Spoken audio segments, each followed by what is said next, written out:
All right, welcome back. This is episode 9. We've now rebranded as the Explore Simplexity podcast. You could argue the numbering's a little different, but we'll stick with our standard numbering for now. So that we're going to talk about ideology today. Yeah, well, I think maybe since you and I have been talking about this podcast or friends and stuff, and one of the most asked questions we get is what is Simplexity? Yeah. So maybe start off with that. Yeah, so we've been debating what quote to capture the essence of that, and I put up an Einstein quote of, if you can't explain it simply, you don't understand it well enough. And so that's what simplexity means to me. It's things are complicated, but if you want to understand them, you've got to be able to break it down in a simple and elegant way. Yeah, I agree. And it's almost like we force complexity onto things when really it's not that complex. Yeah. Well, in the pool of quotes we were going through, one of them was, an idiot can take simple things and make them complicated. Yes. But a genius takes complex things and makes them simple. Yeah, I agree. And doing science for so long, one of the prime goals is to deconstruct things into their smallest component parts and figure out how every single one of those parts is contributing to the larger system. But if you take that approach for everything, it just expands into this web of craziness that you can't really get a handle on. Well, I know, doesn't Elon Musk do some first principles thinking for everything? Yeah. Right, start from scratch. Mm-hmm. And I'm not quite sure the reasons why he's doing it or not. I think a lot of it is that he just doesn't trust a lot of the literature that's out there. He's also an engineer. Yeah, but I mean, engineer from first principles. Mm-hmm. It's we've always been engineering, designing things this way. That's because that's how they did it before, and that's how they did it before, and that's how they were taught. Mm-hmm. But the first principles idea is let's forget all of our axioms about how to do this, and let's start from the beginning.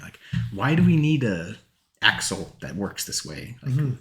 Rethink the basic fundamental things to change it in the larger form. Get to the root idea and goes from there. Yeah. Did you have a different reason of why he liked the first principles, or why people in general are attracted to the first principles? Well, the thing that sparked in my mind is you're talking about science and how, ideally you want to break it down to first principles. Mm-hmm. And if you try to break it down to first principles and things don't work, then maybe you should reevaluate your principles. Mm-hmm. Or in terms of science, right? You'd want to change the theory or adapt to the theory. Yeah. I think I see what you're saying. I think there's just so much baggage and garbage that goes when you're trying to keep adopting something. Sometimes you really need to just do some spring cleaning. Yeah. And maybe half of the scientific literature, engineering literature on this topic is just building and building, and you just need to kind of start from scratch but keep the good parts. Mm-hmm. Mm-hmm. And maybe there's some fundamental thing that you have at the beginning that's preventing you from really making some kind of breakthrough. Maybe something, when you're talking about math education, right?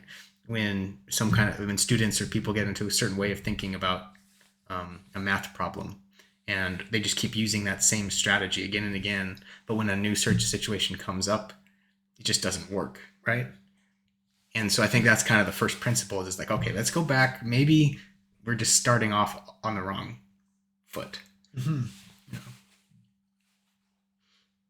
But anyways, yeah, so that was on Simplexity, how things should be simple, but we often make them complex. Mm-hmm. And science itself is deconstructing things. And the reason you need to deconstruct things is so you can get a handle on what's going on, right? Mm-hmm. Keep all of the variables the same, and then manipulate one and see what happens. And be super precise. As you can.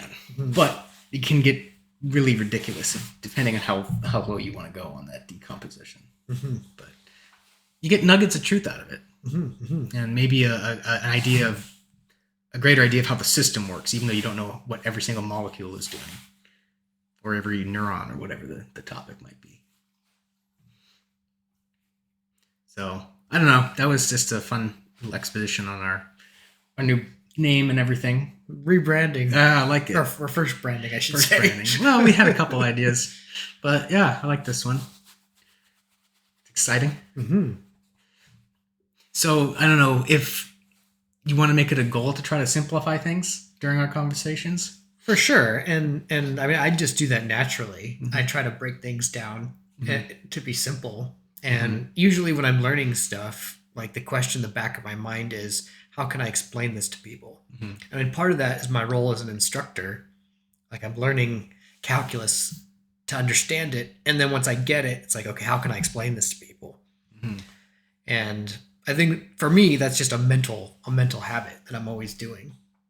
Yeah. In terms of maybe when you say understanding it, it's almost like explaining it to yourself. Right. Making sense. Yeah. And if you can explain it to yourself, then maybe you can explain it to someone else. Well, you definitely can, but only if they think like you. Yeah. So the challenge is to adapt to people who think differently. Yeah. Or make them think like you. No. I'm kidding. But yes. And that's a really hard part. And I think we talked about, actually, I don't know if we actually did a podcast on that one, but on like being able to empathize and being out of someone else's shoes. Yeah. Yeah. And that's a really rare skill, I think, for people to genuinely be able to do that. Mm-hmm. And not fake it. Right. Perspective taking. Yeah. And not many people do that. I think teachers need to do that. Psychologists, therapists, Mm-hmm. you know, it'd be great if everyone did, but you know, Psychologists and therapists especially. yes. Yeah. Maybe parents, you know. Yeah. I'm guessing they probably develop that as they go through it. Yeah. And part of it's an age thing, you know, like I remember when I was in grad school or, you know, college, and I thought when I'm an instructor, I'm never going to forget what it was like to be a student because, you know, you run into people who do forget.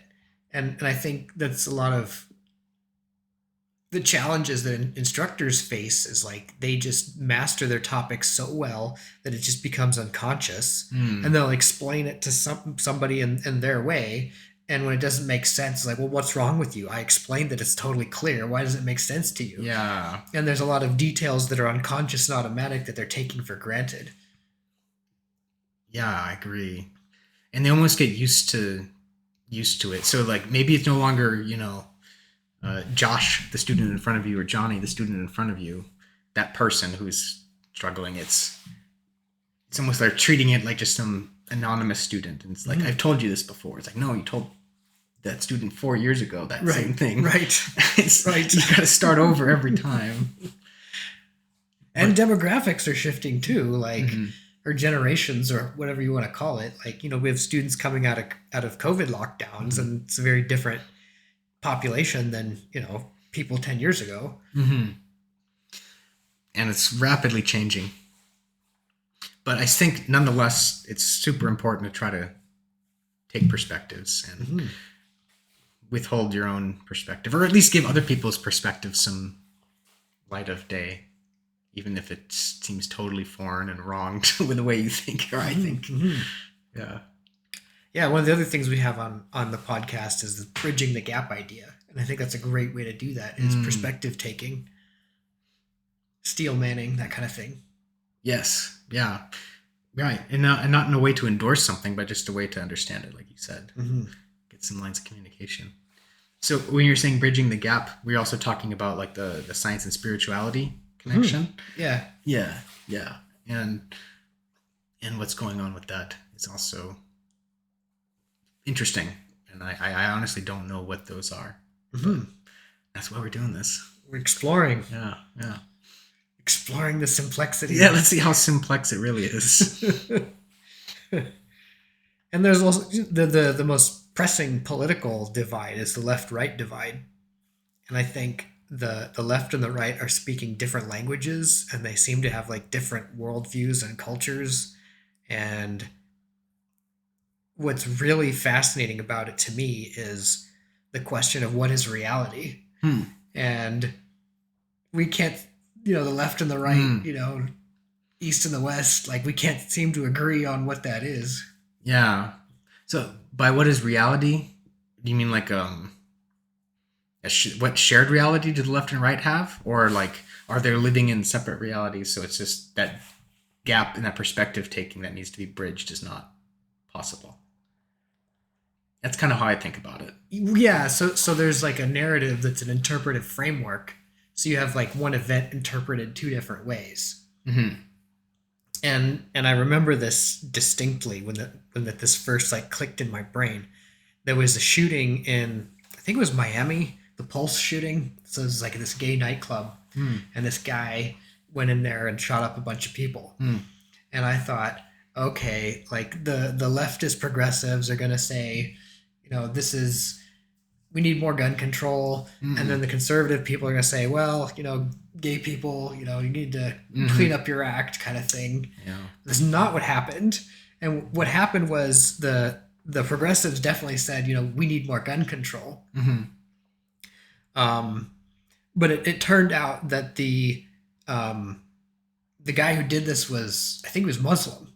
A gay Muslim? No. A straight Muslim guy who shot up a gay club. Okay, got it. And so that was like, so then they flipped it to the immigration. It's like, hey, we need to be more careful with immigration and who we. I'm like, yeah. Oh, that's interesting. That was the interpretation I expected. Yeah. And so there's like there's spin, but like the spin that you get is changing. Yeah, and I wonder too. Maybe we wouldn't have even heard of this story if it hadn't been a gay club or if it hadn't been a Muslim doing it. Right. If it was like just how many tragedies around the world that we just never hear of. Maybe that's the reason we're even hearing it, is because it is insightful of controversy, inflammatory. There are other words, but basically it's there just to cause people to get riled up about something. Yeah, and then like the progressives could have said, we need more tolerance, right? That could have been the message instead of we need more gun laws. I mean, you hear different spins depending on, I don't know, climate or right. And you hear it again and again, and it's like, okay, that's the end of that story. It's like it's a Muslim terrorist, and there's guns, and each side has their perspective. 10 seconds, case closed. It's like, no, who is this guy? Where did he come from? There's could be all sorts of other important like mental disorders, illness, contextual details, and what could have been prevented, and like where was it? I don't know, and you can also get kind of lost in those details too. But there's like a soundbite culture, right? And just it's easy to latch on to Muslim with a gun shooting people, terrorist, not like someone has a mental illness or whatever kind of condition. Yeah, it was like a weird combination of a bunch of different things. You have the gun control thing, you have the immigration thing, you have the religion and intolerance, the homophobia thing, and all at the same time in this one story. Yeah, it was just fascinating to me how... I think it happens a lot, and I think you hear about the stories in the cases that are just... They're not usual, but they're very interesting. So that's what I meant when I said arguing about reality, because you get like a spin, which is like a narrative, but is that what actually is happening? Yeah. Well, it could have maybe what it's actually happening, but it just gets so much more exposure that there's a perception that like this is what's happening all the time everywhere. Well, yes, and there are important details that are left out. And there's important details, yeah. And yeah, but before you even get to like just being on the red team or the blue team and just having those different perspectives, that needs to also be kind of built, like they call what the echo chambers on each side. So when you're like on these social media sites and you subscribe to certain things, it's going to suggest things that are similar, and then now you are literally creating your own reality in terms of what's going on in the world from a very specific lens. Right. And then both sides are doing that, and they're both living in this reality. And then when I say, that's orange, and you're like, what the heck are you talking about? That's that's yellow. Like just on basic concepts, just because we've been so caught up in our own little echo chambers. And I also remember this made like at first it blew my mind, and then I just had to take a moment and laugh. So during the COVID lockdowns, for exercise, I would walk around the block, Mm-hmm. and I tried to avoid a lot of news. And so what one person said to me, you know, you're walking around the block without a mask. You're really courageous, and you're fighting for freedom. I'm just walking around the block. I didn't. Yeah. And then someone else said, "You're such a rebel. You know, you're just a bad person because you're trying to show like You think you're better than everyone else. yeah." And I was like, I just was walking around the block, like. Right. But it was fascinating that there was like two different or three different interpretations of what the meaning of this event It was just you walking down the block, and depending on the person, they're immediately they're making a fundamental attribution error, right? They're assigning some kind of character flaw of what you support and what you stand for, or virtue, just based on what you look like walking down the street, or virtue, and then nothing else. And that plays right into this, you know, Muslim shooting up a gay bar thing. It's like you just immediately have these things you attach to that event and why they're doing all these things. And most of the time it's probably completely off base. Some things, you know, the stereotypes and those things do have some semblance of truth because there are patterns that happen between cultures and societies and people, but it's not a guarantee that it's going to be true. So, yeah. Any other little like stories that could help exemplify that point that you have? The point that there's reality and then there's the narrative layer where people like. I mean, there's a lot of examples. Yeah, yeah. For me, I like to think about multiple examples that maybe are slightly different.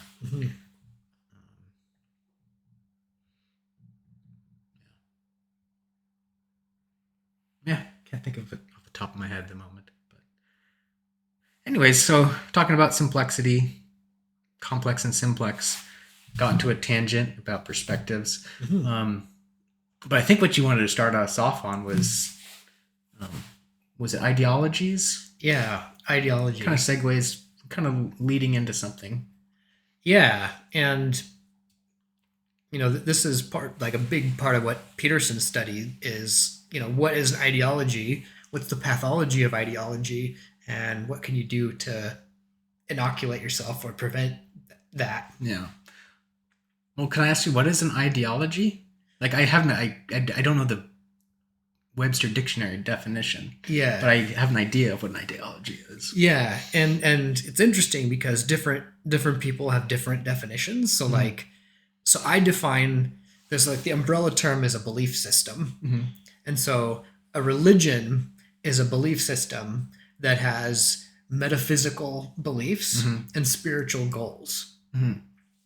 And an ideology has atheistic beliefs and political goals. So they're both belief systems. They're both belief systems. Yeah.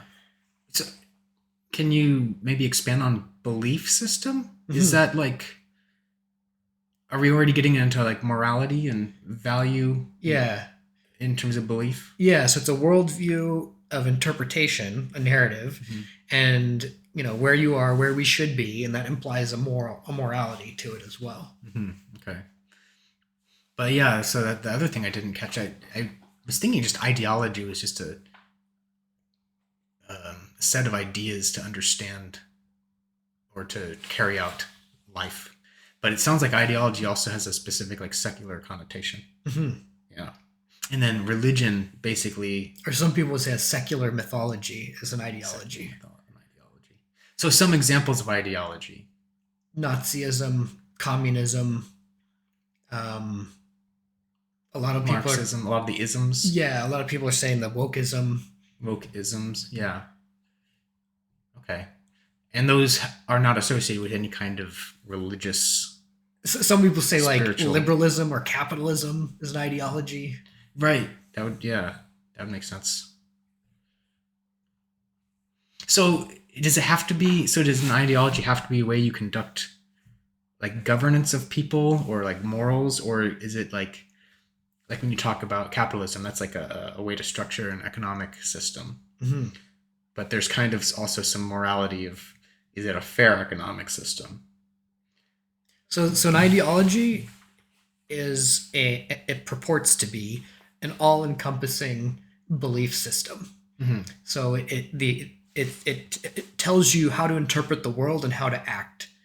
And part of the problem with an ideology is that it's very limited, Mm. and and usually is totalitarian because of that narrow mindset. Mm-hmm. And you sometimes see that in cults too. Like, you can't question this. Well, and I would argue, and I think we discussed this a little bit earlier, you sometimes see that in religion as well. But that's a structural thing, not a description thing. So the way I'm defining an ideology, it's an all-encompassing belief system Mm-hmm. that includes atheistic assumptions and political goals. Mm-hmm. And then the definition of a religion is an all-encompassing belief system that includes spiritual axioms or assumptions, no, metaphysical axioms or assumptions, Mm-hmm. and spiritual goals. Without, so there was like a power issue you talked about with the ideologies that seems separate from your definition That's a of religion. that's a side effect, I think. Okay. I mean, maybe that's the central feature. I don't know. Mm-hmm. It seems to be that way. So some people would argue, and I think this is probably true, that ideologies appeal to tyrants because it gives them a quick and easy way to power. Mm-hmm. So here's another story. I was obsessed with like prison gang culture and like the psychology behind that. And the main guy was interviewing the head of the like white supremacy gang in prison. Yeah. And he was brokering a deal with the black gang. And the interviewer said, "Well, why are you making a deal with these guys? Like, you're the white supremacists and you're like doing this." He's like, "Oh yeah, that white supremacy stuff is just a quick way to gain power over stupid people." Right. And my jaw dropped, like, wow, that's really blunt. Yeah. And I mean, most sophisticated tyrants won't actually say that, but and that just stuck in my brain. It's like he's used this as a tool to manipulate people he views as beneath him. Right. And so that's just like a racial ideology that's in these gangs. Yeah, Nazism. Nazism. The old white And supremacy. Yeah. Right, but I mean, you could do that for any kind of like clan that's trying. Like, it doesn't have to be those two groups per se. Like, it could be the Hutsis and whatever. Right. But the point I'm trying to make is, like, let's say you're a very driven, tyrant in the making, and you're sort of looking around for tools, and you're like, yeah, this monarchy thing, that's probably not going to work, and this religion thing, that's probably not going to work, but hey, this one, that'll get me some power real quick. I think you can do that with a lot of things. It's not just ideology. Like, so if I'll go to a more metaphysical route, people have abused that to control people a lot as well. Thinking of these like famous, who's that, like John Edwards, who like gets all these people in because he's convinced them that he can speak to the dead, and he does all of this open reading. I forgot what it's called, but basically gets all these money from these people, convinces them of all these things, and then it can get into this culty thing, and then that happens a lot as well. So just because something might be metaphysical or spiritual, I don't think it necessarily means it's, I don't know. Just like, yes, those ideologies, the Nazism and those things can be used. Communism can be used for a bad reason and just a quick way for power, but so can the other ones, the metaphysical, spiritual ones. It's the individuals that decide to use them that way. I think that's what I said. Okay. All right. Well, the point I was trying to make is that someone who's obsessed with power may be drawn to an ideology as a tool. Yeah. Someone with all I'm saying is that someone who's obsessed with power may be drawn to a religion or a metaphysical idea to get power as well. Mm-hmm. It's anything that can hold sway over a lot of people. And it's not just an ideology. I think maybe right now that's a lot more common. But, back in the day, I think we mentioned this too, is the Catholic Church basically ruled the world. And it was more of a political structure for power. And, the Pope ordains this marriage good, but really all the kingdoms were trying to do were make alliances. And, the king could kill people or divorce people, and they had to get the Pope's blessing. So it was all, the religion was a facade, basically what this Nazi prisoners talking to this black guy about. It's oh, this stuff doesn't really matter. I'm just interested in what it can get me.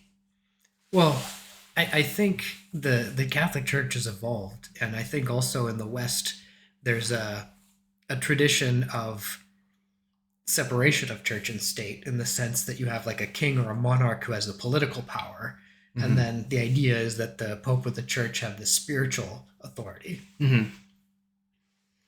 That's the idea, but in the real world, it doesn't. All I'm saying, it sounds like your definition's a little hung up on the ideology is the one that is being abused and used for people to get power. All I'm saying is it's not just the ideologies. There could be many different things, and whatever the flavor of the century is, Well, people could use. Another argument is that the rise of ideology is a side effect of the technologies of radio and television that allowed them to propagate and become effective tools for controlling or managing large populations. Mm-hmm.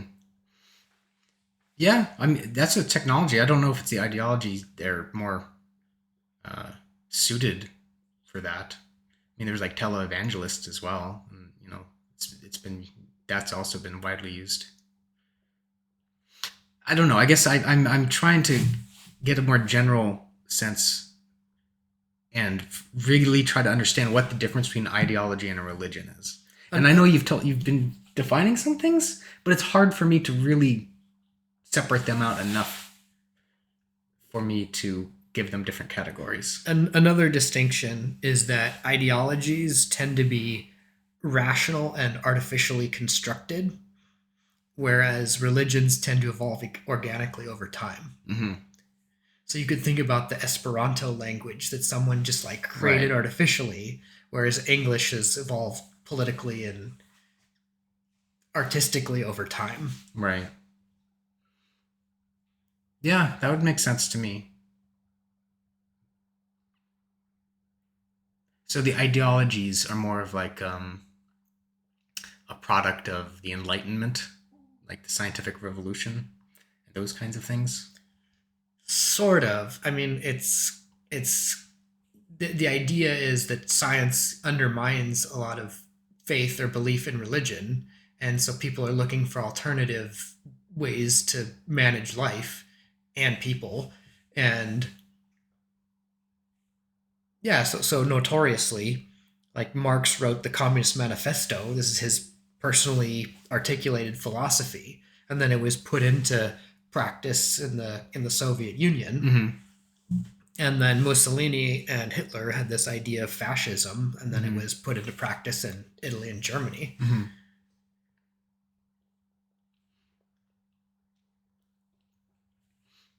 Yeah, and those are not good governments. At least, I don't think that's disputed.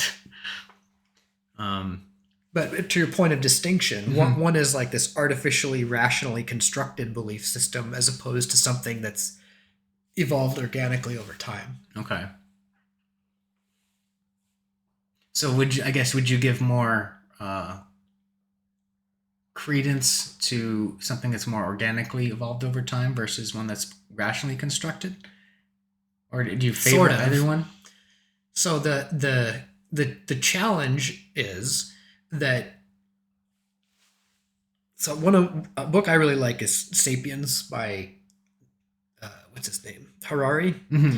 and he talks about human cultures evolving over time, Mm-hmm. and it's very similar to Peterson's work, except in their conclusion, it's Mm-hmm. almost exactly the same. And the idea is if you have a tribal society, right, you have shamans, Mm-hmm. and you have belief systems within a tribe, and the belief system helps you to manage tribal life. Like, what does it mean to be human in a tribe? Well, that's contained in the stories and traditions of the tribe. Mm-hmm.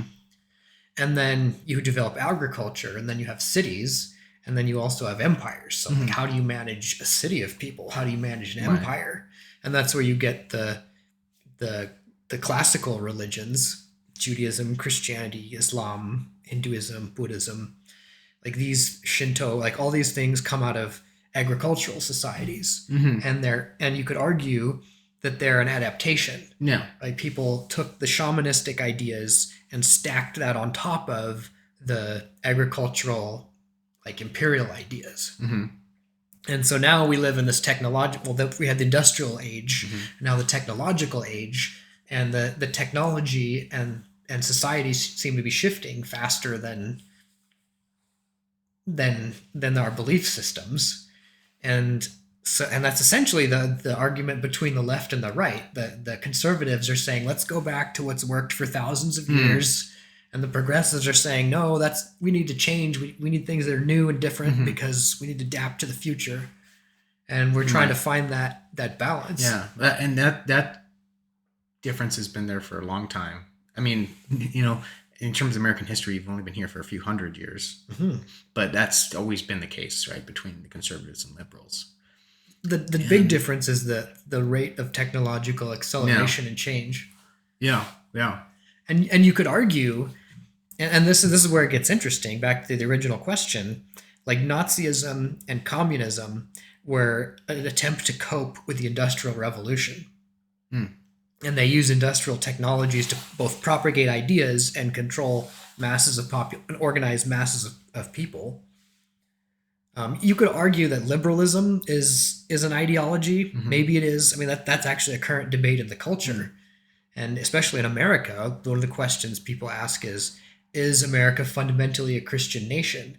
Did the founders intend America to be a Christian nation? And can liberalism work without Christianity? I mean, this is a very big cultural debate at the moment. Yeah. Well, first of all, I was don't mean to branch off. I was going to make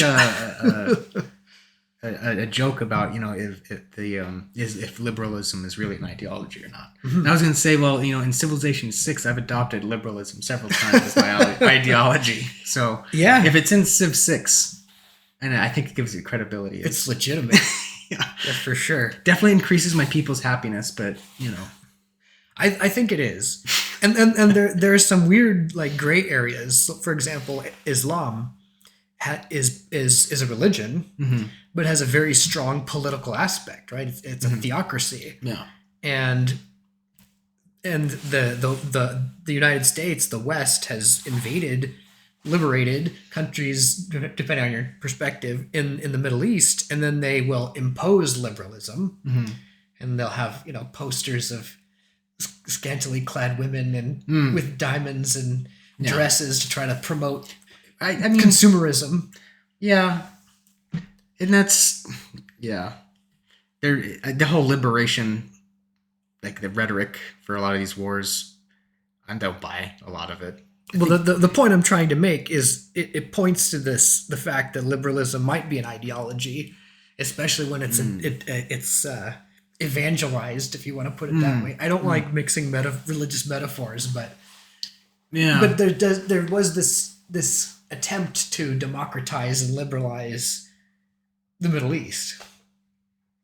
Yeah, well, and I mean, I'm not a historian, and it's not my strong point, but I do know. Throughout the whole Cold War and after the World War II, was this whole idea of containment, and that democracy can't survive in the presence of other kinds of ideologies or whatever you want to call it. And that was basically everyone has to be a democracy in order for things to work. I don't know. That sounds like a reason to draw a line in the sand and pick fights with people to me. Mm-hmm. Um, I don't know. You have an opinion on that? Well, it definitely lowers people's unhappiness and sin if your neighbors have a different ideology. That's true. It's much easier to make alliances. And I think something else that occurred to me, the hyphenated ideology is helpful too, because you could talk about a political ideology or an economic ideology, or just to clarify. Mm-hmm. Okay. So then I guess the main question is, now that things are accelerating so quickly, and we have this historic record of different religions that are trying to, I wouldn't say trying to, like it's having a choice of some kind, but it's basically there to... Sorry. Yeah. Another point that I just wanted to like circle back to and conclude. So one of the debates in the West is, does liberalism require Christianity? And one argument for that is that it failed in the Middle East, and one explanation is because the culture is predominantly Muslim. I don't buy it. But I understand the argument. I mean, the counter argument is that India is a democracy and they're Hindu, and then Japan is capitalist. That's empirical, like evidence, which is good. But just on the face of it, I don't see, like, liberalism is just talking about individual freedom and rights. Yeah, and being able to do what you want. Is that not liberalism? Yes, and in the American tradition, we hold these truths to be self-evident, that all men are created equal and endowed by their creator with certain inalienable rights. And the argument is you need the creator and the idea of intrinsic divinity of the individual, which comes from the Judeo-Christian tradition, for that to... I will buy everything up to... I don't think you need a creator. I think maybe an individual's divinity doesn't necessarily need... Like, that word divinity, just maybe the sanctity might be a more neutral word. I think you can have sanctity of life. Well, sanctity means sacred. Well, I'm trying to avoid the religious thing, but just saying that an individual is important. There's value in that person. So I'm borrowing religious analogies, which don't work very well. But well, I mean, they do work very well, but if your intention is to avoid or contrast religious thinking, it's problematic to use religious analogies. Okay, so what word would be better? Because I think I know what I'm trying to say. I know what you're trying to say too. Help me out. So people have been doing this for a long time, like secular humanists or like liberal humanists. They talk about dignity. That's the word they'll use. Okay. Dignity. Yeah. I don't think whatever the creator is, or, is necessary. That just does not compute for me. I don't see that as an axiom, especially for something like individual rights and freedom. Well, maybe not a creator per se. It's interesting because a lot of the founders were deists, and part of the Enlightenment thinking was that God set up the laws of the universe, he put things in motion, and then sort of backed off. Right. That was like Ben Franklin's famous. I think he wrote about that. But yeah, the deists. But anyways, history aside, I'm just giving you the sides. Like, so one side, the conservative side, says America is fundamentally a Christian nation. It is intended to be a Christian nation. And if we don't have a religious foundation, liberalism and democracy don't work. So that's one side of the argument. Okay. And then the progressives are saying, no, like, we could have freedom and democracy. We don't really need that. And the big, what would you say? We don't need freedom and democracy? No, we don't need religion. Oh. We don't need God. We don't need faith. No. We can do it without that. I'd say it's not even the progressives are saying that. Like, the libertarian types would probably say that as well, that are not necessarily religious. Yeah, I mean, it could be. I think Thomas Paine was a libertarian atheist. Hmm. I'm not sure, but the point I was going to make is that's the vision in Star Trek, right? The next generation. It's like, hey, we evolved and we have, we're exploring and we're going to, have this idealistic society, what humans can be. Mm-hmm. And then the whole ethos is like the Federation of Planets is like a democracy and people are cooperating. Yeah. Right. And that's a nice picture. For sure. I think why it rubs me the wrong way, that argument that you need a creator or Christianity as some kind of foundation. Or even the deist idea was that you need a belief in, or maybe, Freemasonry, who knows, you need some sort of spiritual belief in a higher power. Mm-hmm. That's language people use to kind of abstract it. And I just don't see how that is. To me, that's like sneaking in the back door, or like something that isn't necessarily required. Like I just, if someone maybe drew some lines mm-hmm. connecting like this thing and also liberalism, other than like, India's doing this and that country's doing this, like some actual like theoretical lines to connect those things, that I haven't been convinced, but I haven't dug that deep either, because this is not my bread and butter for sure. Well, it's interesting, especially in the United States, because like a lot of the colonies were founded as a result of escaping wars of religious intolerance. Mm-hmm.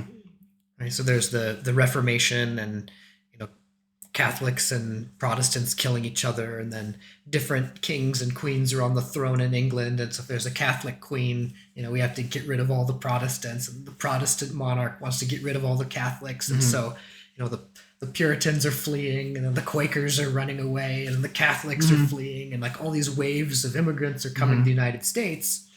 And so one of the things the founders had to do was say, hey, how can we create a way for these states to cooperate with religious freedom, right? So we need to have a way to have our religious peace, right? We don't want religious war, and we don't want a monarch. So how are we going to do this? And so the idea was a republic, and to have some sort of like generalized faith, and have that be the umbrella that allows people to cooperate in a federal system. Yeah. And then you could even argue, well, the founders understood that society was going to evolve. They didn't intend it or couldn't foresee how things would change. And so, yeah, it's an interesting question. It is. Just in my mind, I'm thinking most people back then, when these things were being drawn up, right, religion was an important thing, and being persecuted for those religions. So that was an extremely important part of the Constitution and all these things. But I think like 99% of people back then probably adhered to some kind of religion. It was like basically everyone. Well, basically denominations of Christianity. Yeah, so even that there's contention, even though they're kind of like next door neighbors, like in the religious space.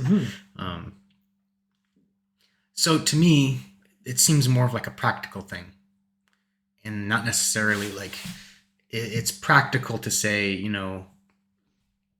one nation under God, all these things, because literally at the time when this thing was being put together, everyone had some kind of Christian denomination, and that's the population during that time. So why would you not put those words in there? And to say that like those ideas are like requisite for the republic and the way they set it, the structure in which they set it up, doesn't seem right to me. But I don't have like an alternate reason why not. It just seems like an unnecessary garnish onto the idea. Well, it's interesting because you use the word empirical, and you can't really test it, because you might say, well, let's really see if this is the keystone. Let's pull it out and see what happens. It's like, well, if there's a 50% chance that Hmm. society is going to collapse, like maybe we shouldn't run that experiment. Hmm. Yeah.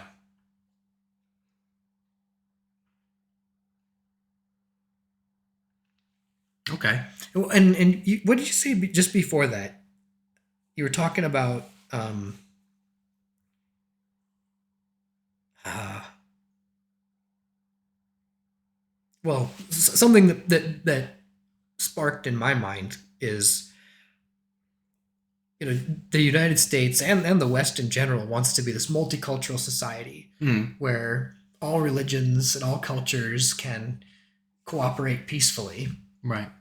And one of the ways they do that is with this diversity, equity, inclusion Hmm. ideology, and that's supposed to be the umbrella that's going to bring us together and unite us and bring us into a better future.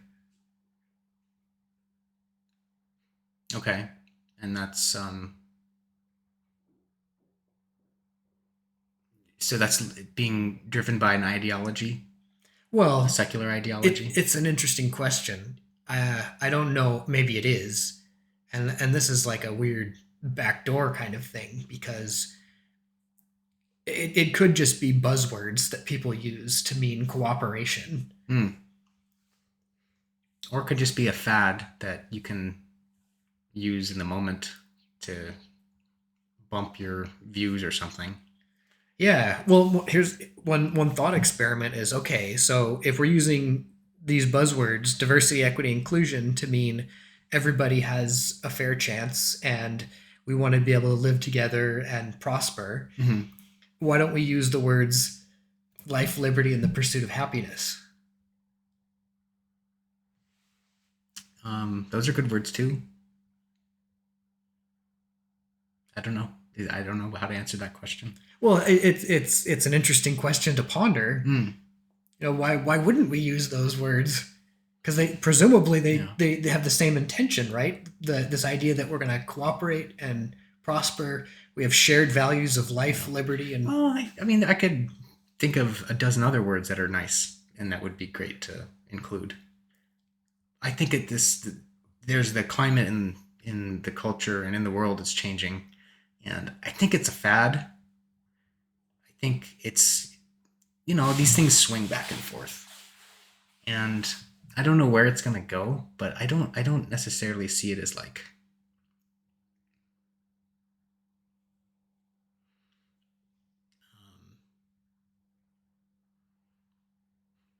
I don't know the huge what do you call it, existential threat.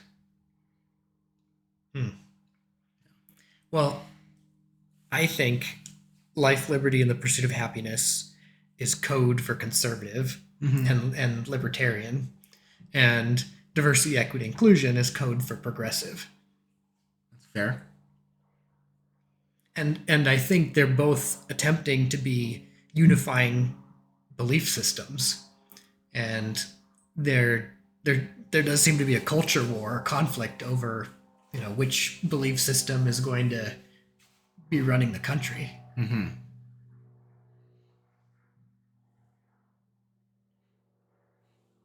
Okay.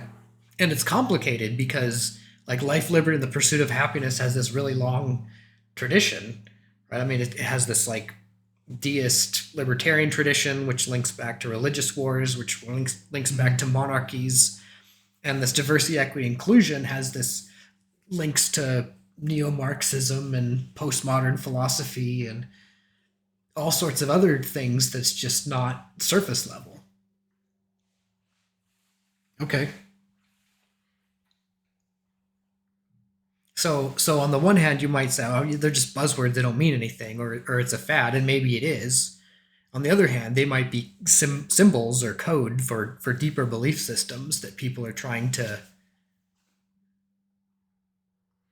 Yeah, I mean, it's almost I see it as like a marketing like campaign for people who um, are strongly opposed. I mean, who isn't strongly opposed to like racist things, but it's gone so far, pushed so far that it's gotten a little out of control. Hmm. So their ideas, it sounds great and it's nice, and I think it's a fad, but it's just a huge marketing campaign that's making the issues sound way worse than I think they are in reality in everyday people's everyday lives. Um, and I think the internet is amplifying these things, amplifying the um, disconnect from both sides, and I don't think it's healthy. But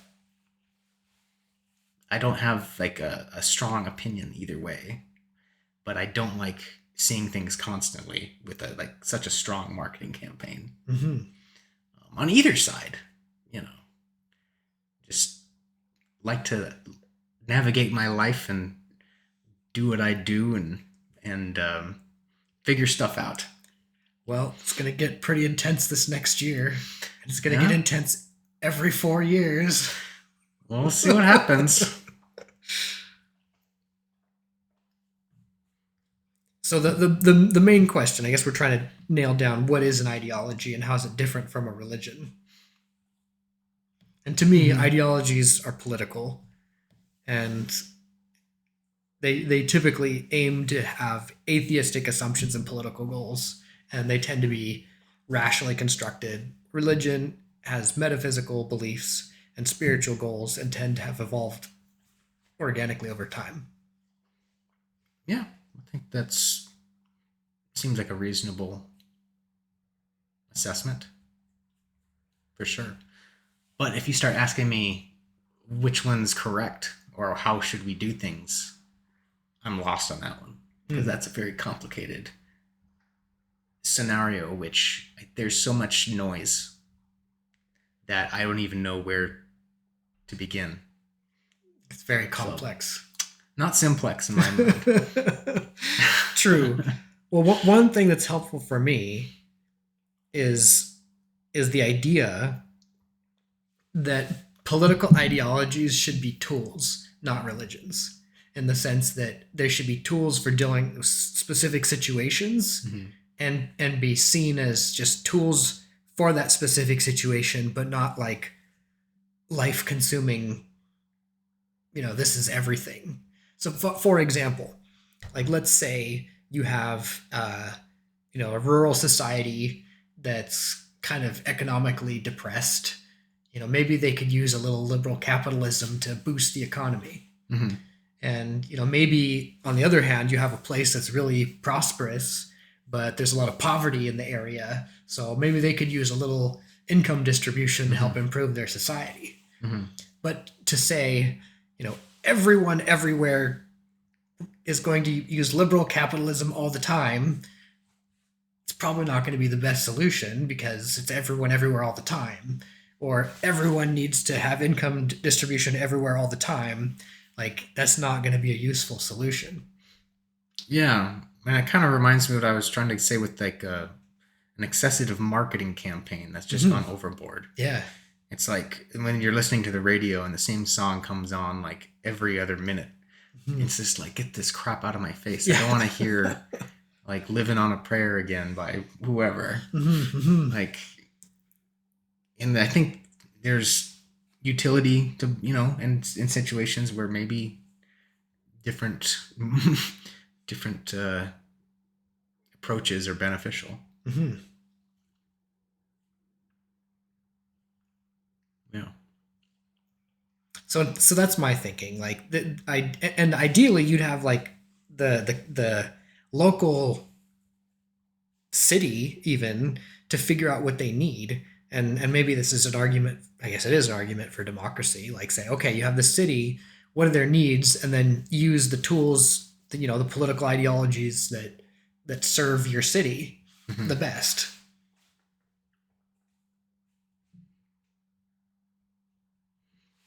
Yeah, I'm reminded of the conversation we had with was it Dave? Yeah. What was his name? I mean, he's very much a voluntarist Yeah, he's an and extreme an libertarian. extreme libertarian. And so when you're mentioning like, okay, so you have a city and they can figure out what kind of ideology best suits them and everything, I think that makes sense. I mean, not everyone's going to agree on one thing, but that's why it's a plurality decision or whatever. But he was even going so extreme to say that, like, if there's something like a pothole in the street, that we can hire a committee to do this. And I just feel like that it could be so inefficient and cumbersome. Like, we don't have time to vote and like get some people to volunteer for every single little thing. Mm-hmm. Some things just need to be automated and structured in some kind of controlled governmental way. Mm-hmm. And having cities manage like their thing, okay, that sounds good. And maybe even neighborhoods and communities, you have a hierarchy of organization, and then you have the county, and then the governor of the state, and then all the way up. I think that makes sense in terms of being able to, and then corporations work similarly. Mm-hmm. So I do think there needs to be some structure, and it's going to be impossible to please everyone all the time. Mm-hmm. In a country, especially when there's like millions of people, it's hard to keep everyone happy at like a house party. Right. It's a tough job. Mm-hmm. And what's the best way for everyone? There's probably not one best way. There might be like an overall average way that works the best. But even that's not great. Like, medicine is going in a way where, if you meet X criteria, and if we give you this drug, the mean of that group of people having those things will have an improvement. And so we're going to give this drug based on the population mean, mm-hmm. and because it's shown to be effective. But it has no indication on how one individual will necessarily respond. Mm. And so a new current strategy now is to have individualized medicine, where you have, you're not testing drugs necessarily on the mean change in a large group, but you're trying to look at what makes each individual a little different, and will this indicate like a responder versus a non-responder. And so maybe an analogy with a way to set up government or ideology or whatever is, like you said, maybe these different kinds of communities need different medicine or different ways of operating, different governmental focuses. Yeah, so that's what I meant when I said, like, your political implementation should be a tool, not like a all-consuming religion. Mm-hmm. And again, I don't want to mix the religious metaphor, but you know what I mean. Someone's like a zealot, and they're just committed to this idea everywhere all the time. Yeah, right. And I was just kind of like listening to what you said, kind of like mixing around in my mind, and then kind of spitting it back in my own way to see if mm-hmm. I understood mm-hmm. it correctly. Mm-hmm. And yeah.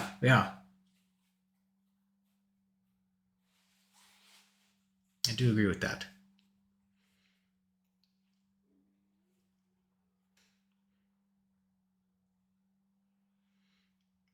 The pathology of ideology. That rhymes. It does. So it must be true. Yeah, really. Oh, this is exhausting. Yeah. I think we've been an hour. Okay. All right. We'll call it.